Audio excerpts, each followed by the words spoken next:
Hey heroes, and welcome to another unbeatable episode of History of the Marvel Universe. This channel is sponsored in part by Patreon supporters. If you would like to contribute and vote in monthly polls that help decide what topics get covered on the channel, then you can sign up for an amount of your choosing over at patreon.com/MaryMarvelite. The link is in the description below, along with other places you can find me. This week's tale begins in Sheboygan, Wisconsin, with the birth of a boy named Craig Hollis. You see, Craig was a mutant, but not just any mutant, as his powers made him immune to death itself. By one account, this meant that he was the pinnacle of human evolution. Whereas most mutants were classified as Homo superior, Craig Hollis was the one and only Homo supreme. Of course, this did not go unnoticed by cosmic forces, and Craig's birth garnered the attention of Oblivion, the living embodiment of non-existence. To monitor the situation, Oblivion dispatched his servant, a being composed of dark force energy known as the Death Urge. Meanwhile, Craig's mother, Audrey Hollis, died due to complications from childbirth, and so the Death Urge promised to watch over the newborn child before guiding her spirit to oblivion. True to his word, the Death Urge befriended Craig and watched him as he grew up, but was unseen by anyone else. Of course, regular viewers of the channel may recall that, as his name implies, the Death Urge is not a benevolent entity, but rather the physical embodiment of self-destruction. As such, he constantly encouraged Craig to risk his life by putting himself into dangerous situations, much to the dismay of Craig's perpetually stressed-out single father, Edward, who believed that Dirge, as Craig called him, was simply his son's imaginary friend. Then, as Craig turned 8 years old, the Death Urge encouraged the boy to play with matches, causing him to inadvertently set fire to the house with his father inside. And just like he had done with Audrey, the Death Urge guided Edward Hollis's soul to his master Oblivion. Placed into the foster system, Craig was taken in by the O'Dugan family, but his new foster father would prove to be violently abusive. On the other hand, he did get along well with his new foster sister, Terry, and eventually the two started dating. As Craig grew up, the Death Urge stopped appearing before him, instead watching from a distance, and Craig naturally assumed that the ebony entity was a figment of his childhood imagination. As young adults, Craig and Terry moved to Milwaukee, where Craig got a job at a fast food restaurant, allowing them to scrape by. However, Terry was more troubled by her abusive upbringing than she let on, and she ultimately took her own life while Craig was at work.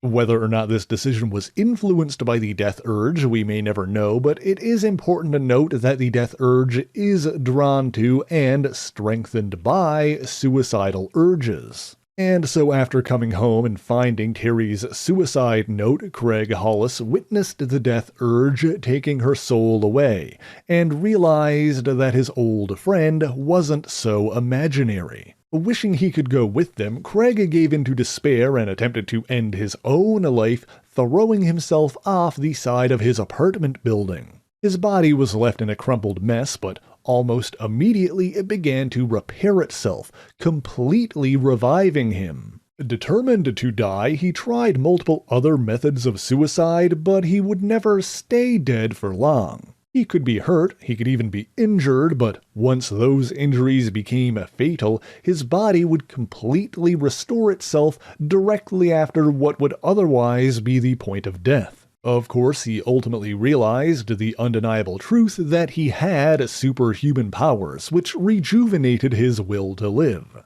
Designing a colorful costume for himself, he dubbed himself Mr. Immortal, and set out to become a superhero. In his first outing, he attempted to stop a group of armed bank robbers who fatally shot him. He revived soon afterwards, of course, But by the time he got back on his feet, the criminals had already driven away, and Craig Hollis realized that while his powers were useful, they might be more effective for crime fighting if he were part of a team. Seeking like-minded individuals, he did what any sensible Midwesterner would do, and placed a want ad in the personals. Surprisingly, he got some good responses, and so now let's take a moment to introduce those who showed up to this initial gathering at the YMCA. Firstly, from Milwaukee, we have a mutant named Matt, whose powers allowed him to stretch and contort his body into various shapes. The drawback to this was that his natural state was, in a word, flat, as his body's default shape was akin to that of a paper doll, roughly half an inch in thickness. A community college dropout, Matt attempted to make ends meet as an overworked coffee shop employee, but one day he had a chance encounter with a man named Andrew. You see, Andrew ran a business that employed mutants and superhumans by having them impersonate established heroes for private appearances at birthday parties and the like. And so with his ability to stretch and contort his body, Matt made a natural double for Mr. Fantastic. Matt and Andrew grew close quickly, and there was even some romantic tension between them, but Matt was still in the closet at the time, and in denial about his own sexuality. Furthermore, Matt eventually grew tired of pretending to be a hero, and longed to become one for real. This all came to a head when Matt proposed that he and Andrew become a superhero duo as Flatman and Paperboy. Suffice it to say, Andrew did not respond well to the idea, and broke off their relationship, such as it was. Wanting people to take him seriously, Matt not only created the costumed identity of Flatman, but also a phony alter ego, and claimed that he was an astrophysicist named Dr. Val Ventura. He also once claimed to have studied fashion at college, but that may or may not be true. In any event, as Flatman, the 2D defender, he sought to aid and protect the people of Milwaukee. However, his naivete combined with his eagerness to help sometimes let people take advantage of his kindness. Of course, he then saw Mr. Immortal's personal ad and decided to answer. Next, we have a woman from Marshfield, Wisconsin named Ashley Crawford. A mutant as well, she had the ability to reshape her body's adipose tissue, allowing her to alter her own physique, a power that she initially employed to become a highly successful supermodel. However, she could also use this power to make herself significantly larger and heavier, which also endowed her with superhuman strength and durability in the process.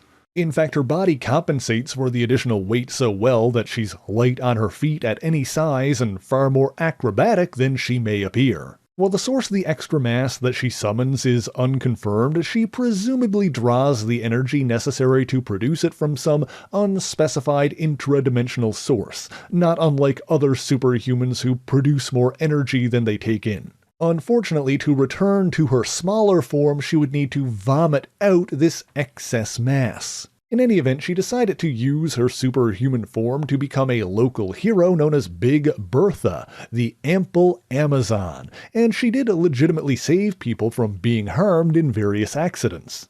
But because of the way her larger form looked, she was sometimes met with disgust and derision from members of the community, much to her disappointment. But of course she then saw the want ad placed by Mr. Immortal and decided to meet with him. Next up, we have a man by the name of Damar Davis. For most of his life, he appeared to live a fairly normal existence, completing college and attending graduate school with the help of his parents. In truth, however, Damar Davis was a mutant whose X gene connected him to a realm known as the Dark Force Dimension. Now, as we've discussed on the channel before, there are a number of superhumans with various Dark Force abilities, but in Damar's case, his entire body was effectively a living doorway. By pressing himself against a solid surface, he could allow others to pass through him, emerging on the other side of the wall behind him. With this power, he became Doorman, the living portal,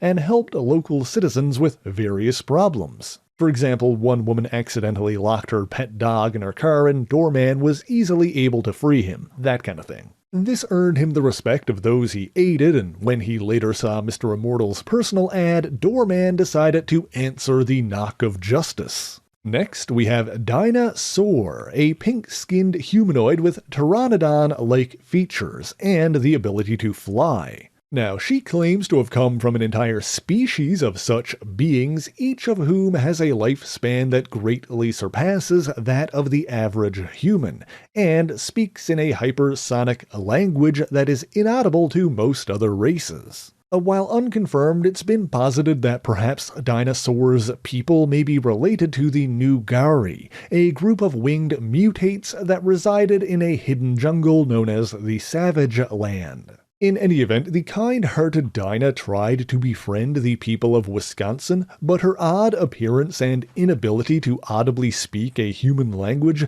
caused others to be afraid of her. But then she learned of Mr. Immortal's gathering at the YMCA and decided to attend. Lastly, we have a man named Gene Loreen, better known by his alias Leatherboy, a BDSM enthusiast who lacked superhuman powers and misunderstood what Mr. Immortal's personal ad meant by costumed adventurers with special talents. Suffice it to say, while he attended their initial meeting at the YMCA, he didn't stick around for long after that. Moving right along, Mr. Immortal, Flatman, Big Bertha, Doorman, and Dinah Soar all decided to stay together as a Wisconsin-based superhero team. Now, because the Avengers had branches on both the East and West Coast at the time, this group believed that they could be the Midwest equivalent, and thus were born the Great Lakes Avengers, named by Mr. Immortal to maintain the coastal theme. With a significant income from her modeling career, Big Bertha financed the team, and her sizable residence became their regular meeting spot. The team then set out to protect the Midwestern United States from various threats, but they didn't exactly see as much action as their more famous counterparts in New York and LA. Naturally, Craig Hollis led the team as Mr. Immortal, while Flatman, purporting himself to be a scientific genius, became the group's deputy leader. Meanwhile, Dinah Soar took a liking to Mr. Immortal, and on the first Christmas after the team's formation, she followed him when he went to visit Terry O'Dugan's grave. While he was initially annoyed with Dinah, Craig Hollis took this opportunity to reveal that he had drawn her in the team's secret Santa, and that he bought her a whistle in the hopes that it would help her communicate with the team. Moved by this gesture, Dinah formed a bond with Craig that allowed him to understand her hypersonic language, something that she was only able to do with one other person in the entirety of her long life. The two continued to grow close after that, eventually becoming lovers, while Craig taught Dinah about the intricacies of human culture and beliefs. Meanwhile, as the GLA fought crime together, there were some instances in which, after reviving from death, Mr. Immortal would go into a state of temporary madness due to the pain of dying. Fortunately, Dinosaur's presence and voice was able to calm these rages and ease his depression. The team's earliest exploits largely flew under the radar of the mainstream media, but then there was an incident in which they thwarted a bank robbery in Milwaukee,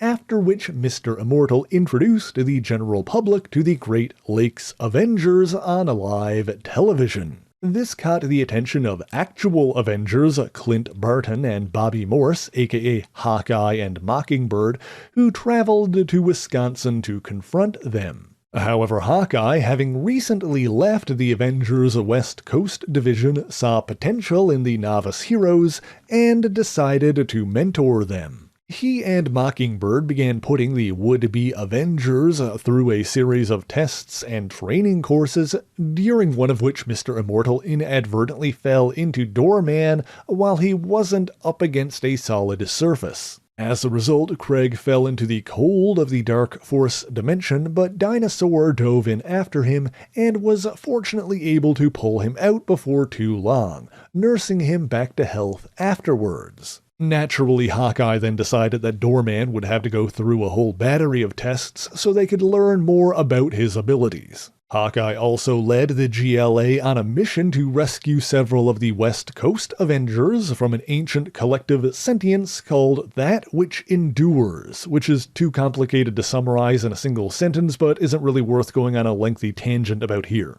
In any event, despite their success, the GLA were never quite accepted by the other heroes or officially recognized as Avengers. Furthermore, Hawkeye ended up leaving to rejoin the West Coast Avengers, leaving Mockingbird to watch over the Great Lakes team.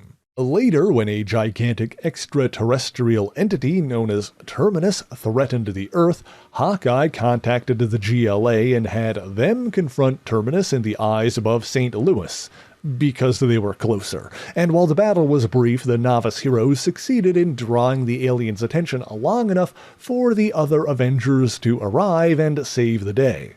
By this point, the GLA had earned a measure of legitimacy and even gained limited access to Avengers' computer systems. However, there was then an incident in which a young boy by the name of Stevie Wojciechowicz happened upon the Crimson Ruby of Cyttorak, the mystical gem that typically empowered the Juggernaut. Harnessing the crystal's alien energies to access the GLA's computer, Stevie manipulated the team into attacking Captain America by tricking them into believing that he was an imposter that had stolen the real Captain America's shield. This was all part of a scheme for Stevie to obtain the shield for himself, which might have succeeded thanks to Doorman's powers. However, Captain America realized what the GLA were after and swapped his shield for a replica from a nearby wax museum, leaving Stevie with a melting facsimile. In any event, with help from Cap's old ally, the original Human Torch, the confusion was ultimately cleared up. I will also note that Mockingbird wasn't around for that battle, and she soon returned to the West Coast anyway, leaving the Great Lakes Avengers to their own devices. Over the following months, while the exploits of the Great Lakes Avengers, if any, were largely undocumented, there continued to be major events surrounding the other divisions, including the official disbanding of the West Coast Avengers. There was then an incident in which many of the most prominent Avengers, as well as the Fantastic Four, seemingly perished in a battle against the malevolent psionic entity known as Onslaught, but were secretly shunted into a pocket reality, after which a new group of heroes known as the Thunderbolts stepped in to become New York's preeminent superhero team. In light of this shakeup, the Great Lakes Avengers rebranded and started calling themselves the Lightning Rods, in an attempt to be perceived as a West Coast adjunct to the Thunderbolts. During this time, while enjoying themselves at the Bay City Aquarium, the Lightning Rods spotted the infamous mercenary Deadpool and attempted to apprehend him. In the ensuing battle, however, Doorman tried to grab the mouthy merc while he was in the middle of activating his teleportation belt, and the energies interacted in an unexpected way, inadvertently sending Deadpool and his elderly ally, Blind Al, several years backwards in time. This also left Doorman weakened and in pain, and the Lightning Rods were forced to join forces with another of Deadpool's allies, an information broker / weapons supplier known as Weasel. While Deadpool briefly replaced Spider-Man in the past, creating a divergent timeline in the process, Weasel and the Lightning Rods ultimately succeeded in pulling Deadpool and Blind Al back to their proper place in space and time, curing Doorman of his peculiar case of trans-spatial indigestion. And so in the end, the Lightning Rods were willing to part ways with Deadpool and his allies peacefully, although the Merc with a Mouth did leave Mr. Immortal with an explosive parting gift for good measure. Funnily enough, they apparently let Deadpool attend one of their annual Christmas parties. However, when their forgotten would-be member Leatherboy tried to attend, he was asked to leave. After all of that, when the Thunderbolts were exposed as secretly having been Baron Zemo's Masters of Evil, the Lightning Rods sought vengeance for ruining their good name and coordinated with S.H.I.E.L.D. agent G.W. Bridge in an attempt to apprehend the villains. Not so surprisingly, however, the Thunderbolts not only defeated the so-called Lightning Rods, but stripped them of their costumes and impersonated them just long enough to slip away from the authorities. The real Lightning Rods soon recovered and after dressing themselves once again resumed the hunt, tracking the Thunderbolts to the town of Cottonwood, Wyoming, where the two teams were caught up in a larger conflict involving a robotic duplicate of the Hulk and the gravity-manipulating supervillain appropriately known as Graviton. While Graviton was a threat to both teams, the manipulative Thunderbolt Moonstone ultimately convinced him that beating them was pointless, tricking him into leaving them and the town alone. And by that point, Mr. Immortal was the only Lightning Rod still conscious, and so he basically had no choice but to let the Thunderbolts go free. Naturally, the Lightning Rods subsequently changed their team name back to the Great Lakes Avengers and went back to the upper Midwest where they defeated a robot snowman and cut the ribbon at the opening ceremony of a new shopping center. I will also note that by this point the New York-based Avengers and Fantastic Four had returned from the pocket reality that they were trapped in after the battle with Onslaught. After that, there was an incident in which Dr. Doom sacrificed the life of his childhood love to craft a suit of leather armor that greatly enhanced his mystical abilities.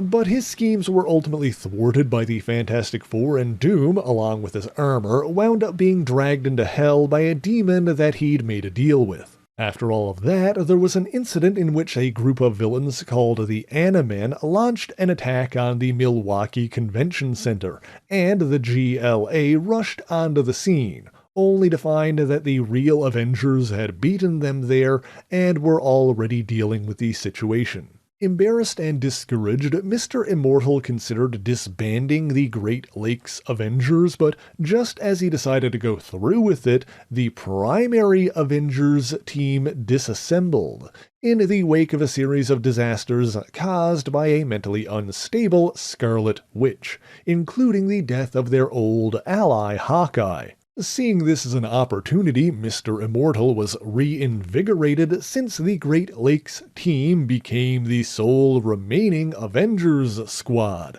much to the shock of his allies who thought he was being far too cavalier about the whole thing. In his enthusiasm, Mr. Immortal led the team into battle against a legitimate supervillain known as Maelstrom, a deviant inhuman hybrid who had previously allied with Oblivion and the Death Urge and clashed with the likes of The Thing, the Avengers, and Quasar. In other words, he can be a threat of cosmic proportions and at the time was collecting materials to build a machine that would bring about the end of the universe itself. And so in the ensuing battle, the GLA experienced their first real casualty as Maelstrom struck down and killed Dinosaur. In the wake of her death, Craig Hollis once more witnessed the Death Urge as the ebony entity took the soul of yet another of his loved ones. As Maelstrom escaped and Mr. Immortal fell into a depression, Flatman assumed command of the team and traveled with Doorman to New York City,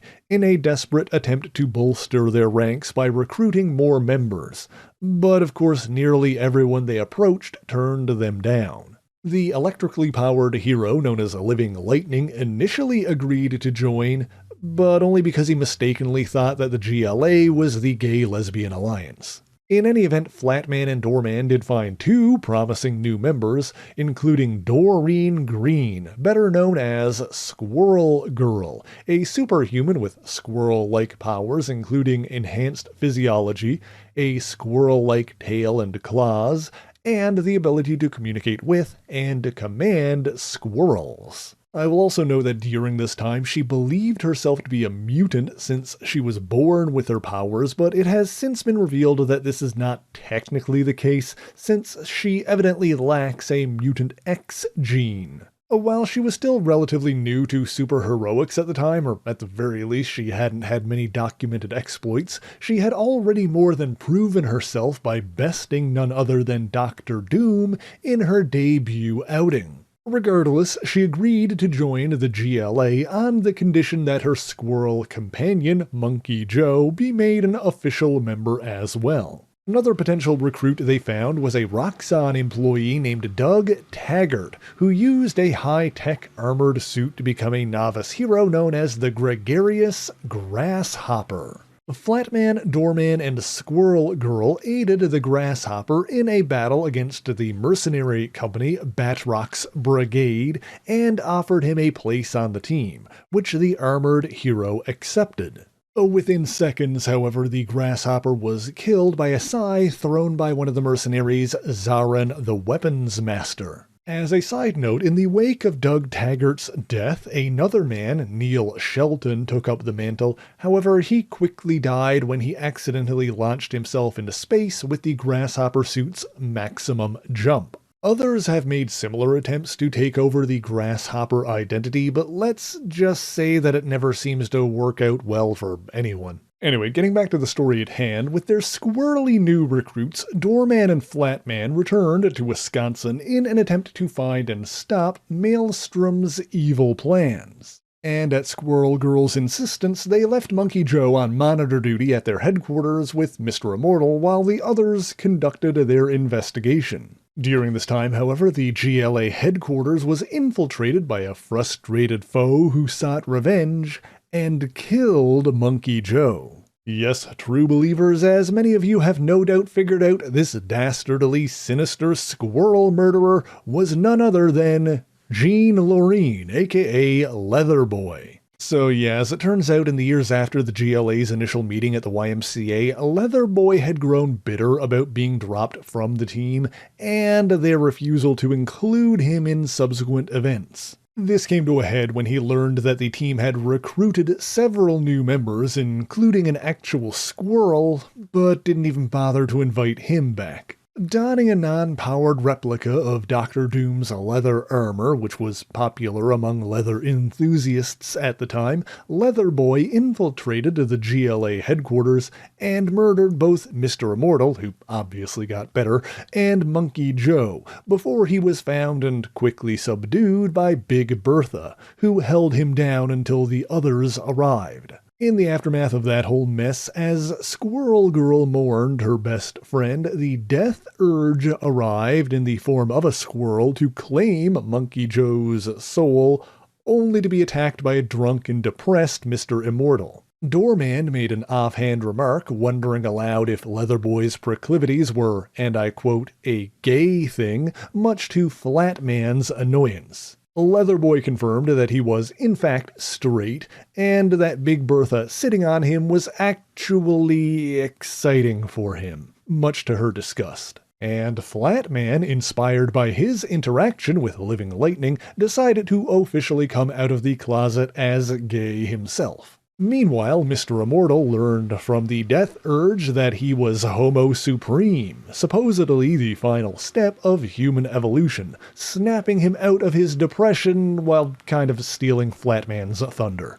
Not only that, but the Death Urge warned Mr. Immortal of what Maelstrom was up to, and that his team had 36 minutes to stop him before the mad villain destroyed the entire universe. After dropping Leatherboy off with the local police, the Great Lakes Avengers snapped into action, launching an attack on Maelstrom's Lake Michigan base, which was being defended by the mercenary Batrock's Brigade. However, Maelstrom was being protected by a seemingly impenetrable barrier, and while Doorman succeeded in getting Mr. Immortal through it, the Dark Force-wielding hero was atomized by the force field in the process. In the end, Mr. Immortal was able to convince Maelstrom that once the universe ended and he was all that was left, all he would experience would be loneliness and emptiness. He argued that the only way to escape such a fate would be to end his own life, demonstrating right in front of him.